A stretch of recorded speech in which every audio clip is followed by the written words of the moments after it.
Good morning, everybody. Good morning. How are you? How have we been in the past week? All Sava? Correct?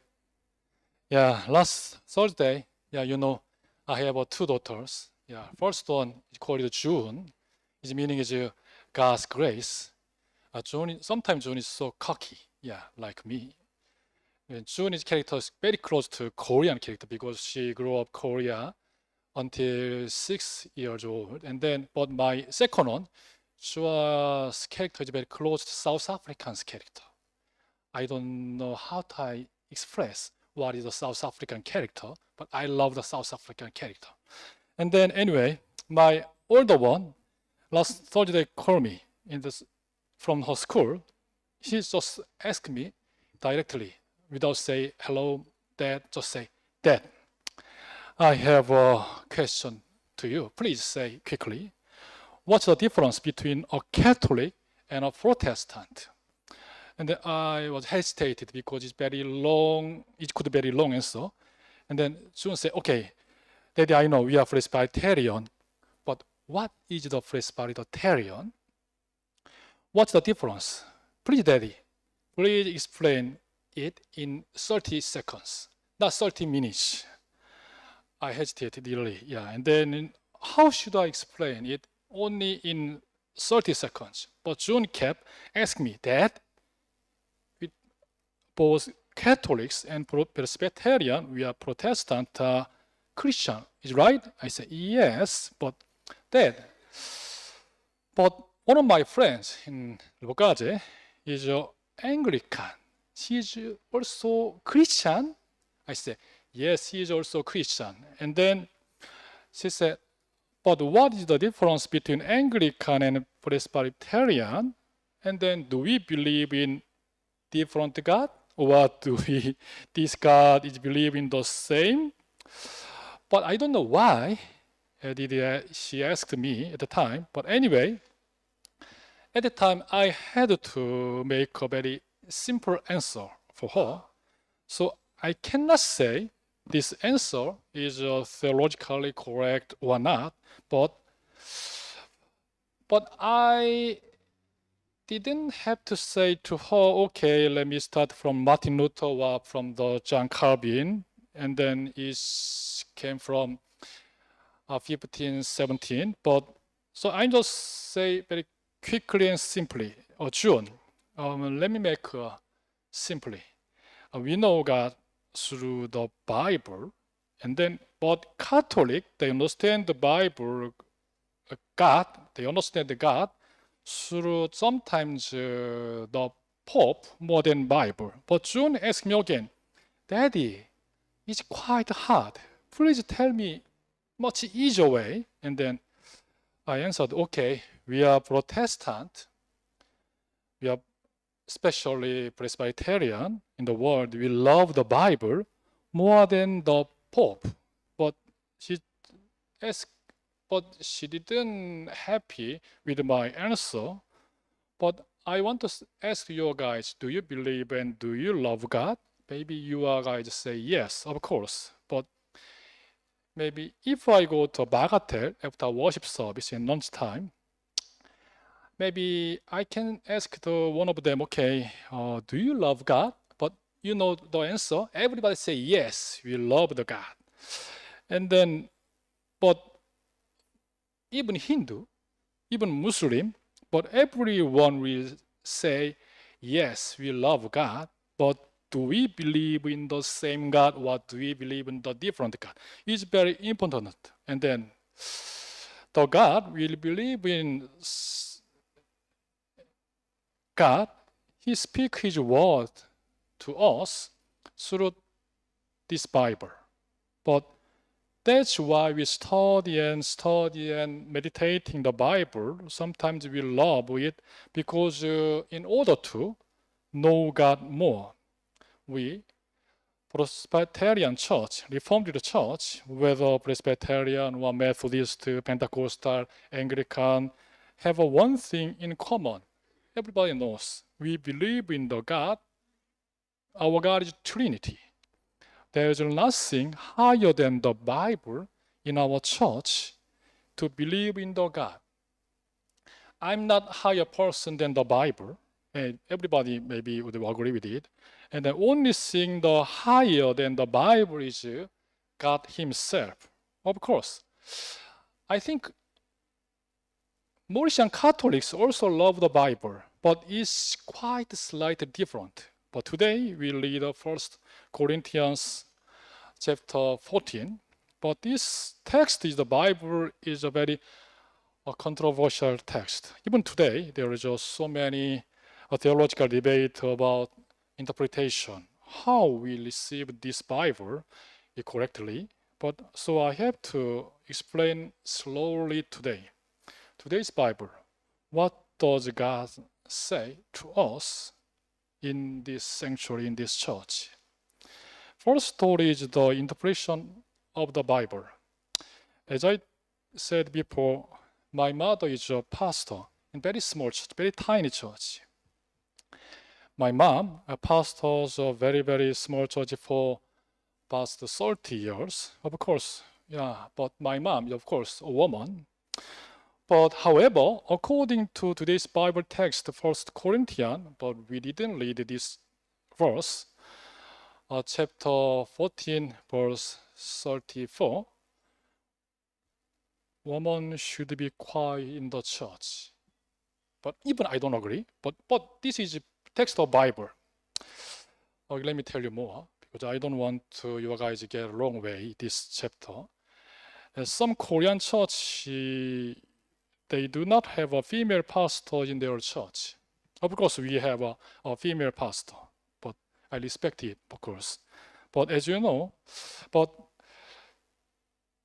the church I belong to in Korea is also have a very conservative church. But the pastor, we didn't have to drink or smoke as a pastor. And mostly, we didn't have eat out on Sunday. In Korea. However, we sometimes go to a dim sum restaurant in Sunday lunch in Mauritius. But it's quite odd to me sometimes in Mauritius. So until 2000 year, and there's no female pastor in our church in Korea. But there's because most of the pastors, they understood according to this Bible text, female pastor is not biblical things for them. But I don't agree. But if we take a Bible text of the Bible just literally, woman should not speak in church. But we can speak, but you woman, and my wife also, my wife and Gina and Doris, Nesta, you can speak in the church, of course. But according to this Bible, just to take it literally, woman should not speak in the church. But what should we do? But this is not from the Bible or from the Bible. How should we apply this text? When I lived in South Africa, some Dutch Reformed church close to my house was not free, was not open for blacks. Even there was a 21st century, but they never put the visual sign in front of the church. They say our church is not welcome for the black, or our church is only welcome for white. No, but there is I never seen non-white people in the church. The church is quite racist in many ways. But I asked one of them one day, why do you guys welcome the white people into your church? And they say, okay, Pastor, you must read the title, Bible, New Testament Titus, chapter 2, verse 9. And to me, it is servant obeyed their master in evening time. I said, okay, this servant is meant for black? They say, yes. I got shocked.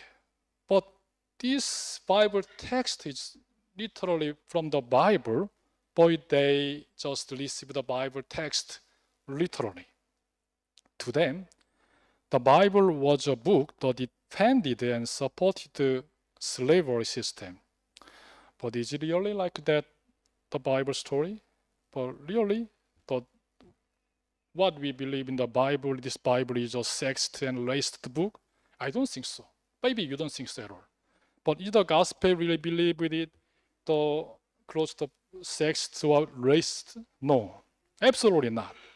Well, let me go back to the 1 Corinthians chapter 14. At the time, there was influenced female prophets in the Corinthian church. They tried to antagonize the Paul and the Corinthian church. They tried to split out between Paul and the Corinthian church. They preached a different gospel, not the gospel of God. And Paul is not warning the woman here. Paul is warning female prophet in the Corinthian church at the time. But as the title of the today's sermon, how can help to build the church? How? It's very simple. To love the Bible more. This solution is very simple. As you know, our church, St. Columba, is still a good enough church. I won't criticize at all, but we need to make a more better church. But how can it get better? As you know, our church is currently in a financial crisis. How can I solve it? When I was studying in the theological seminary, not from a long time ago, maybe 20 years ago, I had to study a subject called church growth. This started at Fuller Seminary in the United States. It influenced lots of Korean churches. According to it, the following condition is necessary for church growth. But I'm very sure you also agree with it. Our church is much growth. And then let's check these things. First thing is a positive and humorous sermon. I'm not sure I'm gonna say humorous and positive sermon like one of the United States pastors. Second is wonderful praise worship team. But okay, I don't say we're gonna have a wonderful praise team at this moment, but one day we're gonna make it. But third is good condition parking lot. But we're gonna have a good wonderful parking lot outside. And then fourth is a systemic and good friendly church school, Sunday school. Maybe we gotta close to this condition. But last thing is cell group studying the Bible. Maybe most of the mega church in the United States or UK or Singapore or South Korea, they will they have the above the condition. But however, most of I realized after graduating from the seminary, coming to Japan, South Africa, and then finally Mauritius, the above conditions like positive sermon, wonderful phrase team, good parking space is very unrealistic in some place like Mauritius, because this is not America. This is not United States. This is not Saddleback Church in a affluent neighborhood in California. Very different. But what must we do? Help to make better church of God. We must go back to the Bible. We must learn together how to study and how to meditate on the Bible. Second is today we are read about tongues and prophecy. Chapter 14 of today's text explains how to use the spiritual gift, especially tongues and prophecy. It's very simple. All the spiritual gifts given to you are not given for your own sake, not on your purpose. Last Friday evening, I watched a very impressive TV show.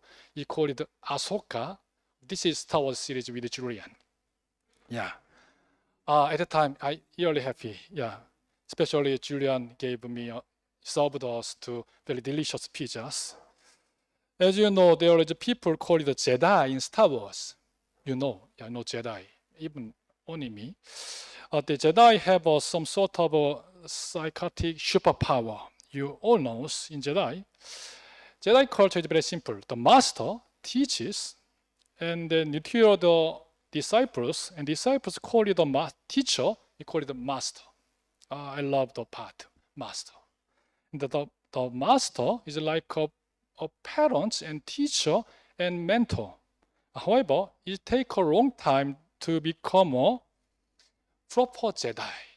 It's a story. It's processing made a long story.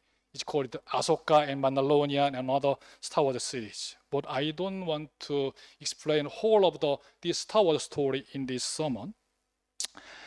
And this disciple Jedi always ask their master, I think I have enough strength, but do you think I'm a proper Jedi to enough for me?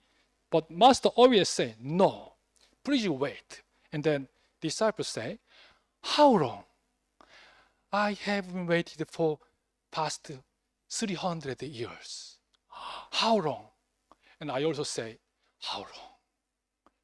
And then, how long do they wait? I don't know. But one thing is clear. If Jedi use their power for themselves, it's not ready. But if the Jedi use the power, the superpower, to use or serve the world, it's time to become a proper Jedi. And then God has already given all of you guys spiritual gifts. But sometimes you did not give the spiritual gift just for yourself. God has given to you a spiritual gift for what? For the churches. If you are already here, when you are trying to use a spiritual gift to a church, you should ask our church leadership first. And last thing is love. In today's Bible, 1 Corinthians chapter 14, Paul tells us to pursue love above all spiritual gift. But how? The answer is given very simple, verse 23. We have to be considerate. We have to be served to unbelievers. But how can we? In the Corinthian church of the Bible, wives, especially wives, are mostly Christian, and husbands mostly were not Christians. Generally, when the church's worship service started, women starting attending the church, when the worship in the gospel, husband waited for their wife and children outside of a church. This story is very similar to our church sometimes. But then when the prayer meeting begins in the tongue, in the church, husband waiting outside they got shocked. What the hell is inside? I have a very similar experience for myself. It's back to 1983. My family was attending the church except for my father. One day, my father suddenly decided to go to church. One day, suddenly. He asked us all to visit the different churches in the called city Incheon.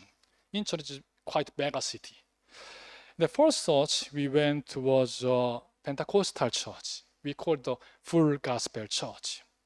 We entered their chapel in sanctuary in the basement in very huge building. However, a prayer meeting was being held in thongs inside. Maybe you definitely expected it. My dad is in shock. And then he said, I don't want to get in this crazy place. And then after that, next Sunday, but that's not crazy things, but only for my daddy. But next Sunday, we went to a Brisbane church right next door. the pastor of the Presbyterian church, he's like me, very introvert person. In the Korean church, after service, worship service, pastor is generally always welcome and to say goodbye to all congregation to make a handshake in the exit of the chapel. But the pastor, the Korean pastor, he's just quite introvert. He didn't make eye contact with anyone like this. Bye. And then, although sometimes he didn't want to make a handshake, bye, like this, the happening quite odd to me, but my dad is falling in love with him. Yeah, my dad say, okay, this pastor is quite gentle. I said, Daddy, he's not gentle. He's just too much introvert. But my daddy, like the pastor, especially received personality. And that church is called the Juan Church. It's same church you visited our church in last August, 1st of August. Or you know, maybe my children names started from June, and Jua is from the Juan Church. Ju meaning is Lord in Korean. As you know, many non-Christians came to our church in literally every Sunday. Please let me say, please care and serve for them as your whole hearts.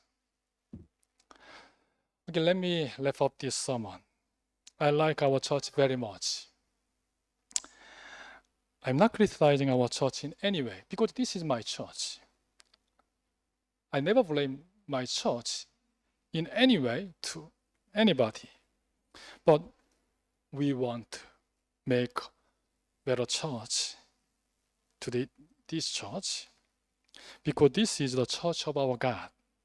God given us the responsibility, help, and keep to our church called the San Columba, to me and to you. Okay, before end of this sermon, I want to show you my guitar.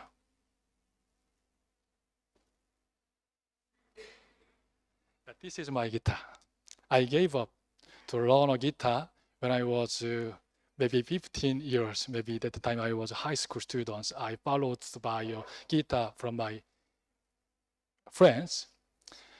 But to be honest, I don't have any talent of music, really.